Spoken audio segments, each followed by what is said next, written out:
Kadipaten Tuban yang ramai sebagai bandar niaga di pesisir utara Jawa, hiduplah seorang adipati bernama Tumenggung Wilatikta. Ia memiliki seorang putra yang gagah dan cerdas bernama Raden Mas Said, atau lebih dikenal sebagai Raden Said.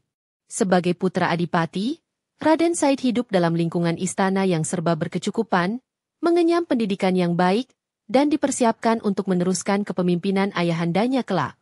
Namun, di balik kemewahan hidupnya, hati Raden Said muda seringkali merasa gelisah dan prihatin. Ia tidak bisa menutup mata terhadap kondisi rakyat Tuban di luar tembok istana. Banyak di antara mereka yang hidup dalam kemiskinan dan kesulitan. Pajak yang tinggi, yang konon harus disetorkan sebagai upeti kepada kerajaan Majapahit yang berkuasa saat itu, semakin mencekik leher rakyat kecil. Raden Said sering menyaksikan sendiri bagaimana para petani harus menyerahkan sebagian besar hasil panen mereka kepada petugas pajak kadipaten. Ia melihat wajah-wajah lesu para nelayan yang pendapatannya tak menentu, dan anak-anak yang kekurangan gizi. Hatinya teriris melihat kontras antara kehidupan nyaman di istana dengan penderitaan rakyat jelata. Jiwa muda Raden Said yang penuh idealisme bergolak. Ia merasa ada ketidakadilan yang terjadi di negerinya. Ia mencoba menyampaikan keprihatinannya kepada ayahandanya. Namun sang adipati terikat oleh aturan dan kewajiban kepada pemerintah pusat Majapahit. Raden Said merasa gemas dan tidak sabar. Ia ingin melakukan sesuatu untuk meringankan beban rakyat secara langsung. Keprihatinan yang mendalam ini terus menghantuinya. Ia merasa bertanggung jawab sebagai putra penguasa untuk turut merasakan dan mengatasi penderitaan rakyatnya. Namun, ia belum menemukan cara yang tepat dan benar untuk menyalurkan kepeduliannya tersebut dalam struktur kekuasaan yang ada. Kegelisahan Raden Said mencapai puncaknya ketika ia melihat lumbung-lumbung padi milik kadipaten penuh terisi hasil penarikan pajak. Sementara di desa-desa banyak rakyat yang terancam kelaparan karena gagal panen atau hasil bumi mereka habis untuk membayar pajak. Hatinya memberontak melihat ketimpangan ini. Ia merasa harta kadipaten itu sejatinya adalah milik rakyat yang seharusnya dikembalikan kepada mereka yang membutuhkan. Didorong oleh niat tulus untuk membantu namun dilandasi pemikiran yang salah kaprah dan jiwa muda yang gegabah, Raden Said mengambil keputusan nekat. Secara diam-diam, pada malam hari, ia menyelinap masuk ke dalam gudang penyimpanan hasil bumi milik Kadipaten Tuban.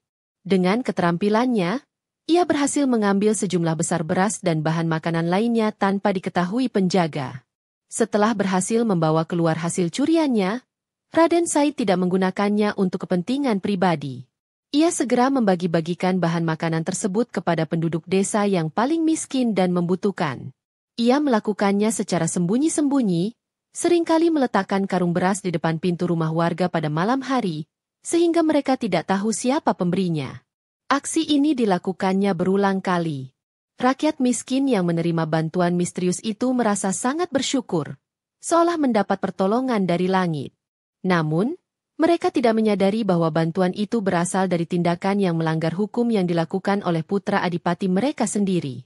Raden Said merasa puas bisa membantu, meskipun caranya keliru. Ia berpikir bahwa tindakannya adalah bentuk keadilan versinya sendiri, mengambil dari yang berlebih, meskipun itu milik negara kadipaten, untuk diberikan kepada yang kekurangan. Ia belum memahami bahwa tujuan yang baik tidak menghalalkan cara yang salah dalam pandangan ajaran agama maupun hukum negara. Sepandai-pandainya tupai melompat, akhirnya jatuh juga. Aksi nekat Raden Said yang mencuri dari gudang kadipaten tidak bisa selamanya dirahasiakan. Petugas gudang mulai curiga karena persediaan bahan makanan berkurang secara tidak wajar. Mereka memperketat penjagaan dan akhirnya berhasil memergoki Raden Said saat sedang melancarkan aksinya kembali. Betapa terkejutnya para petugas ketika mengetahui bahwa pelaku pencurian adalah putra junjungan mereka sendiri, Raden Said. Berita ini segera dilaporkan kepada Adipati Tumenggung Wilatikta. Sang Adipati merasa bagaikan disambar petir di siang bolong. Ia sangat marah, malu, dan kecewa luar biasa atas perbuatan putranya. Adipati Wilatikta memanggil Raden Said untuk menghadap. Di hadapan ayahandanya, Raden Said mengakui perbuatannya.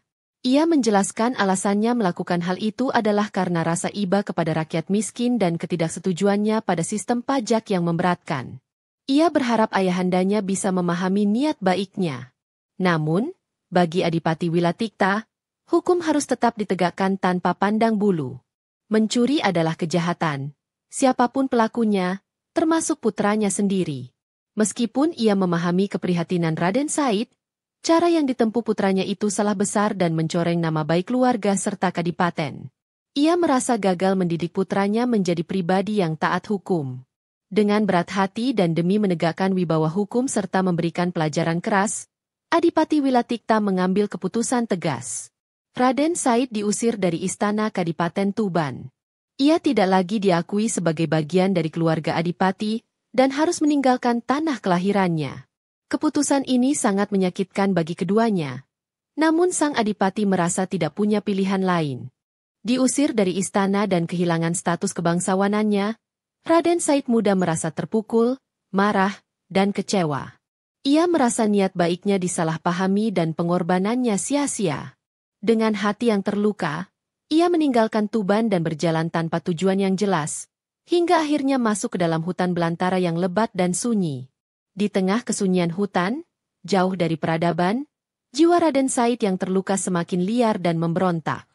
Rasa kecewanya terhadap ketidakadilan dan pengusiran dirinya membuatnya memilih jalan hidup yang lebih ekstrim. Ia memutuskan untuk melanjutkan perjuangannya, membela kaum lemah dengan caranya sendiri, cara yang kini lebih keras dan terbuka. Ia mulai mengumpulkan orang-orang yang bernasib sama dengannya, para pelarian, orang-orang yang merasa terpinggirkan oleh sistem, atau mereka yang sekadar mencari petualangan. Bersama kelompoknya ini, Raden Said memulai karir barunya sebagai seorang perampok atau brandhal. Ia memilih hutan Jatiwangi sebagai markas operasinya. Untuk menyembunyikan identitas aslinya sebagai putra Adipati Tuban, ia menggunakan nama samaran yang gagah dan terdengar angker, Brandhal Lokajaya. Brandhal berarti perampok atau penjahat, sementara Lokajaya bisa diartikan sebagai penguasa dunia atau penakluk jagat, mencerminkan ambisi dan keberaniannya. Dalam waktu singkat, nama Brandhal Lokajaya menjadi terkenal dan ditakuti di wilayah Tuban dan sekitarnya. Ia dan kelompoknya menjadi momok bagi para pejabat korup dan saudagar kaya yang melewati jalur hutan. Brandhal Lokajaya memulai babak baru dalam hidupnya. Babak kelam sebagai seorang penjahat yang dicari-cari oleh hukum kadipaten.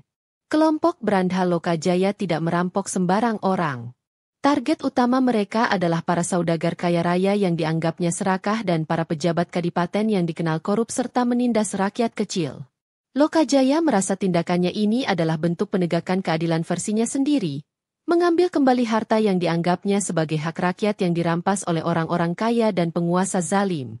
Dalam setiap aksinya, Lokajaya menunjukkan keberanian, kecerdikan, dan kelincahan yang luar biasa. Ia mampu menyusun strategi perampokan yang matang dan seringkali berhasil memperdaya korbannya serta menghindari kejaran petugas kadipaten. Kemahirannya dalam bertarung dan kecepatannya dalam bergerak membuatnya sulit ditaklukkan. Karena kelihayan dan kesaktiannya yang seolah tak tertandingi oleh manusia biasa dalam melakukan aksi perampokan, Brandhal Lokajaya mendapatkan julukan baru dari masyarakat, Maling Aguna. Julukan ini berarti pencuri sakti, atau pencuri yang memiliki kekuatan lebih. Namanya semakin melegenda sebagai sosok perampok yang lihai sekaligus misterius. Sebagian dari hasil rampokan yang diperoleh Brandhal Lokajaya dan kelompoknya konon dibagikan kepada penduduk desa miskin yang tinggal di sekitar hutan. Hal ini membuatnya, di mata sebagian rakyat kecil, dianggap sebagai pahlawan atau sosok Robin Hood versi Jawa. Mereka merasa terbantu oleh pemberian Lokajaya, meskipun tahu bahwa harta itu berasal dari hasil kejahatan. Namun, tindakan Lokajaya tetaplah salah di mata hukum dan ajaran agama. Merampok adalah dosa besar, dan membagikan hasil rampokan tidak serta-merta menghapus dosa tersebut. Lokajaya masih terperangkap dalam pemahaman yang keliru bahwa tujuan mulia dapat menghalalkan segala cara, betapapun salahnya cara tersebut. Ia belum menemukan jalan kebenaran yang sesungguhnya. Takdir akhirnya mempertemukan Brandhal Lokajaya dengan jalan perubahan. Suatu hari, ketika Lokajaya sedang mengintai mangsa di dalam hutan Jatiwangi, ia melihat seorang lelaki tua berjalan sendirian. Lelaki tua itu berjubah putih sederhana, namun membawa sebuah tongkat yang tampak berkilauan. Beberapa versi menyebutnya terbuat dari emas murni. Penampilan lelaki tua itu tampak tenang dan damai. Melihat tongkat yang berharga itu, naluri perampok Lokajaya segera bangkit. Ia menganggap lelaki tua itu sebagai mangsa yang empuk. Dengan cepat ia menghadang lelaki tua itu dan dengan nada mengancam meminta agar tongkat berharga itu diserahkan kepadanya. Ia berpikir ini akan menjadi pekerjaan yang mudah. Namun, lelaki tua itu tampak tenang saja, tidak menunjukkan rasa takut sedikitpun. Ia menolak menyerahkan tongkatnya. Lokajaya yang tidak sabar mencoba merebut paksa tongkat tersebut. Anehnya, sekuat tenaga ia mencoba, tongkat itu tidak bergeming sedikitpun dari genggaman lelaki tua itu. Bahkan, tubuh Lokajaya seolah terpental ketika ia mengerahkan kekuatannya. Lokajaya terkejut dan menyadari bahwa lelaki tua di hadapannya bukanlah orang sembarangan. Ia pasti memiliki kesaktian yang jauh lebih tinggi darinya. Lelaki tua itu kemudian menunjukkan sebuah keajaiban lain. Beberapa versi menyebut ia mengubah buah aren menjadi emas, untuk menyadarkan Lokajaya betapa tidak berartinya harta duniawi yang dikejarnya melalui jalan kejahatan. Lelaki tua itu tak lain adalah Sunan Bonang, salah satu wali Songo, yang sengaja menyamar.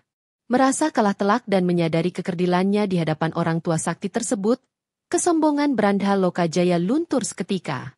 Ia merasa malu atas perbuatannya dan penasaran dengan sosok lelaki tua misterius yang penuh wibawa itu. Pertemuan ini menjadi titik balik penting dalam hidupnya. Melihat Lokajaya yang tertegun dan kehilangan kata-kata, Sunan Bonang mulai memberikan nasihat dengan lembut namun penuh makna. Beliau menjelaskan bahwa perbuatan Lokajaya merampok adalah salah besar di mata Allah, meskipun niatnya untuk membantu orang miskin. "Wahai anak muda," kata Sunan Bonang, "apakah engkau pikir bisa membersihkan pakaian kotor dengan menggunakan air kencing? Tentu tidak. Begitu pula perbuatanmu, niat baikmu menolong sesama ternodai oleh caramu yang salah." Sunan Bonang melanjutkan, "Harta hasil rampasan tidak akan membawa berkah, baik bagi dirimu maupun bagi orang yang menerimanya. Jika engkau benar-benar ingin membantu sesama dan mencari ridho Allah, lakukanlah dengan cara yang halal dan benar.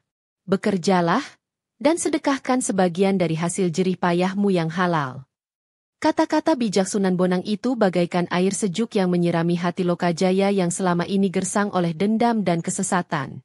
Untuk pertama kalinya, Lokajaya merasa ada yang menyentuh nuraninya begitu dalam. Ia menyadari sepenuhnya kesalahan jalan hidup yang telah ditempuhnya selama ini. Ia merasa sangat menyesal atas semua dosa dan kejahatan yang telah dilakukannya. Air mata penyesalan mengalir di pipinya. Ia bersimpuh di kaki Sunan Bonang, memohon ampunan dan meminta kesediaan Sunan Bonang untuk menerimanya sebagai murid. Lokajaya berjanji akan meninggalkan dunia hitamnya dan bertaubat nasuha. Ia ingin belajar ilmu agama yang benar dan menempuh jalan lurus yang diridhoi Allah di bawah bimbingan Sunan Bonang.